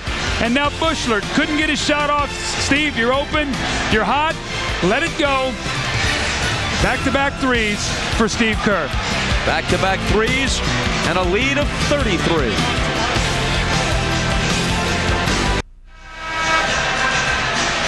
Following the game on most of these NBC stations, it's your local news. And for those of you who want more basketball, switch over to the cable side for the CNBC postgame report. The entire pregame cast will be here, plus Isaiah, Doug, and myself to review this game and look ahead to Wednesday's Game 4. And now let's go to Jim Gray. All right, Bob, thank you. Let me take you guys about a month ago, back on May the 9th. Game 3 was played in San Antonio in the second round. The San Antonio Spurs beat the Utah Jazz by 22 points. In that game, the Jazz only scored 64 points. That was a playoff low. Well, they came back the very next day and won Game 4 in San Antonio, so there is some precedent for them being blown out in the playoffs and coming back. Bob? Thanks, Jim. Wennington in the lineup. Misses the jumper. Vaughn brings it back. And Doug, if you were in Jerry Sloan's shoes, how would you approach this the next couple of days before Game 4? Well, Bob, you're probably going to laugh at this, but I would probably say, you know what, guys, I don't want to see you tomorrow. I want you to get along with your thoughts and think about what you have to do. The coaches and I are going to watch tape. We're going to come back. We're going to have a great practice on Saturday. We're going to regroup on Tuesday, and we're going to play. And maybe sometimes the less you say, the better, because this team won 62 games. They didn't do that by accident. They have great pride. The crowd erupts, and so does Michael, as Judd Buechler cans a three. The lead is 36. Morris back rims his jumper. So, Bob, what I'm saying is I rely on this team's pride. I rely on Stockton, Hornacek, Malone to say, you know what, guys, we got to come back in and get game 4. We cannot be facing an elimination game here in game 5. Morris was fouled as he moved through the lane. Stockton's evening is finished. At age 36, he missed the first 18 games this year, speaking of Stockton, with a knee injury. He had a 10-year stretch in the prime of his career where he missed only 4 games. Led the league in assists 9 of those 10 years. Consistently scored 15, 16 a game. One of the greatest players in NBA history, as is Malone. But neither has experienced an NBA championship. Well, I guarantee you that guy Stockton and Malone, as soon as this game is over, they probably want to get back in the gym and start practicing. Because when you're in the finals and you're playing in championship level play like they are, you don't want any days off. You can rest in the summer. I don't think it's about rest, Isaiah. I think it's about mentally getting yourself to do what you have to do, because practice tomorrow is not going to do that. Buechler almost had his second in a row, but it spun out. There's going to have to be things they're going to have to do X and O wise, though, because Chicago has completely taken them out of their screen roll. They've kept them pushed to the sideline. They've got Stockton down on the baseline. They've rotated, and they've allowed Pippen to totally disrupt everything by playing a guy who doesn't score. But I tell you the message that sends to Chicago. I remember we were playing Atlanta Hawks in the playoffs, and they took a day off. That immediately told us that, hey, these guys aren't serious. They don't want to be here. They're out golfing or playing or doing whatever they want to do. We came back, and that gave us enough incentive to destroy them. Jordan, Harper, Pippen, Kukoc, all enjoying it from a ringside seat. Of course, if this were a boxing match, they would have stopped it already on cuts.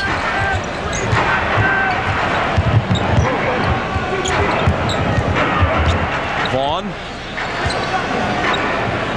It is a virtual certainty that Utah will set a new low for points in a finals game. Buechler bats it to Simpkins. He gets the dunk, and now only Randy Brown and Bill Wennington have to be accounted for. Isaiah, I don't know if I've ever seen a game where a team has played so aggressively and every ball has sort of bounced their way. I mean, every play, every tip ball, it seems like Chicago's shooting a layup or a dunk. Right, but you know how that is, Doug. In the next game, all that good luck turns around and goes the other way. So Utah just have to hang in there and keep plugging away. Don't give up on yourself, and don't give up on this series. Vaughn again, and he comes up empty once more. Ostertag can't find the handle. 2.5 minutes until this nightmare ends for Utah. Buechler wants another 3. He's got it. I don't think Phil Jackson can believe this. I looked over, and the look on his face was, I wish we could save some of these. It's not going to be this easy on Wednesday night. No, not at all. Foster's shot rattles in and out. Chicago by 40 as we move inside 2 minutes. Randy Brown. And Foster takes it. You know, during this regular season, we did a game at Market Square Arena. Vaughn into the lane, dumping it off for Anderson.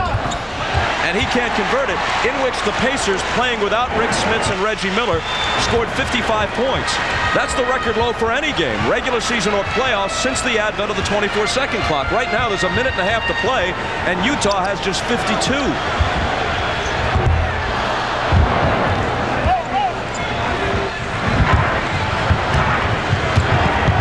Vaughn to the basket, no again.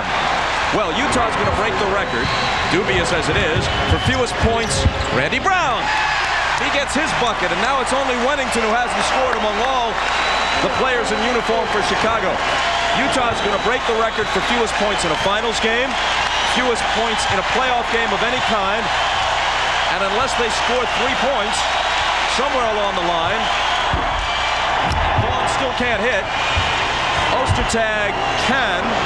So unless they score another basket, they're going to break the record. Somehow, the Utah Jazz are going to break the record for the fewest points ever scored in an NBA game in which the shot clock was a factor.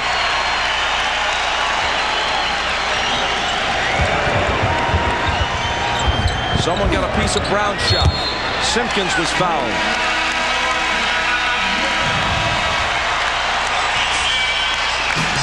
Now you watch the fast break out of the Chicago Bulls. They're having a good time. Everybody's enjoying it. You see the left-handed push pass to Burrell, the touch pass by Randy Brown. Deflected in the air, Judge Buechler, the former volleyball player, to Dickey Simpkins. And Michael says, oh my, Dickey.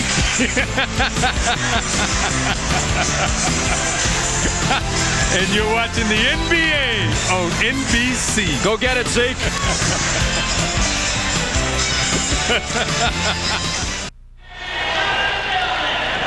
With 36 seconds to play, you can see that Utah is doomed to score the fewest points ever in a playoff game, not just the finals, any playoff game.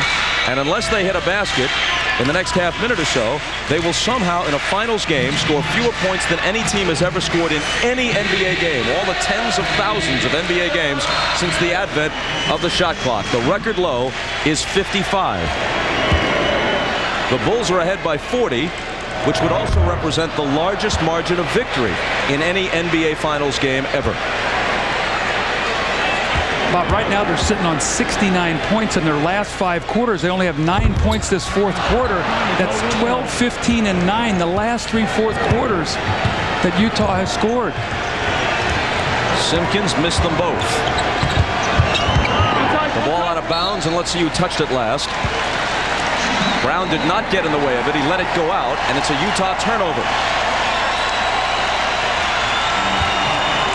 One-shot differential, so they're going to have to shoot it. But I guarantee you, Phil Jackson really doesn't care whether he doesn't want him to score here.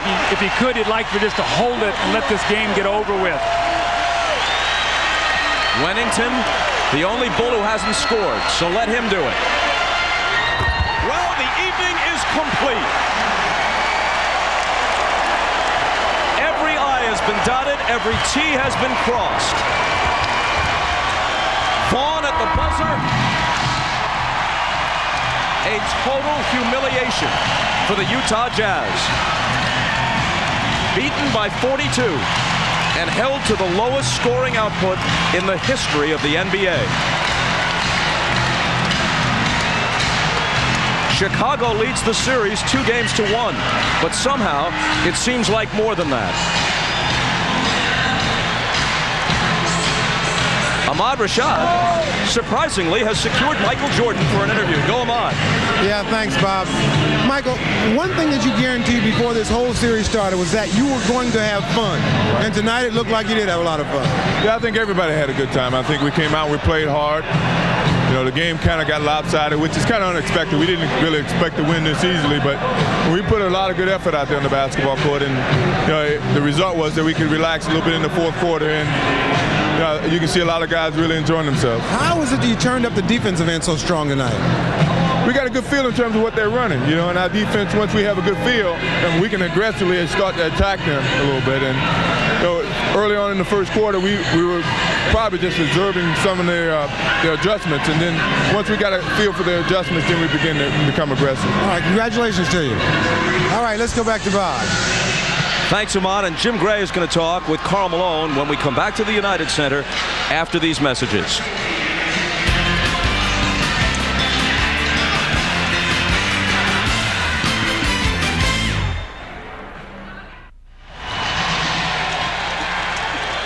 Win or lose, Karl Malone always is available.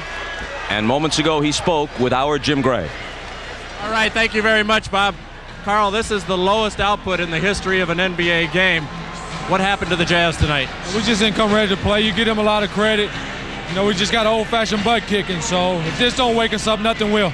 You were waking up like this one time before in San Antonio. You lost by 22 in Game 3, came back and won. How mentally difficult will it be for you guys to be here in Chicago for 3 days and not be able to play the game? It shouldn't be. We should have our ass ready to play. Thank you, Karl. All right, Bob, back to you. Karl Malone mincing no words. Luckily, it's late. Most of the kids are in bed. We'll put this one to bed when we come back to the United Center after this.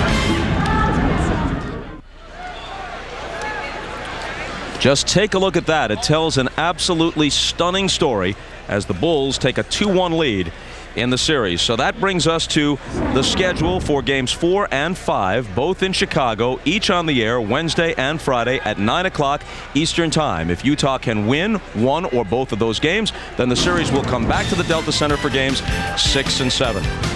Now, coming up next, except for those of you on the West Coast, it's the star-studded American Film Institute salute to director Robert Wise. And for those of you who'd like to continue with the NBA Finals, interviews and post-game activities are available on CNBC immediately following these messages. For Isaiah Thomas, Doug Collins, Jim Gray, and Ahmad Rashad, I'm Bob Costas. This has been the NBA on NBC.